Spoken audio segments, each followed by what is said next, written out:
ከመቶ ዓመት በላይ ፈጅቷል ያንን ለመስራት አባቶቻችን በታሪክ እንደምናየው። አሁን ግን በአንድ ዓመት ከ6 ወር ባልበለጠ ጊዜ ነው ይሄ ቅርስ ተጠግኖ ለአገልግሎት የበቃውና የፋሲል አብያተ መንግስት እንደገና ተወለደ ተሰራ ብንል ይሻላል። እና ይሄ ምን ያስተምረናል?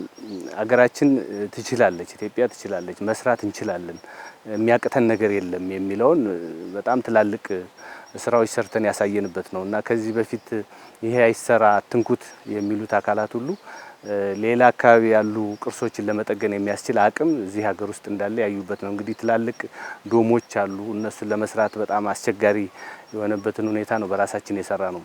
በጣም የሚያስገርመው ደግሞ ይሄ ስራ ሲሰራ የሀገር ውስጥ ኮንትራክተር ነው የሰራው እና ሀገራችን በዚህ በለውጡ መንግስት ትላልቅ ኮንትራክተሮችን እያፈራች እንደሆነ የሚያሳይ ነገር ነው። እና የፋሲል አጠቃላይ የቅርስ እድሳት ዝም ብሎ እድሳት ብቻ ሳይሆን ታሪክን የማስቀጠል እና ከዚህ በፊት ያለውን ሁኔታ ለልጆቻችን እንደዚህ አሳምረን አስውበን ታሪካችንን ማስቀጠላችን ነገ ከነገ ወዲያ ኢትዮጵያ ታላቅ ሀገር እንደነበረች አሁንም እንደሆነች ወደፊትም እንደምትሆን የሚያሳይ ምልክታችን ነው።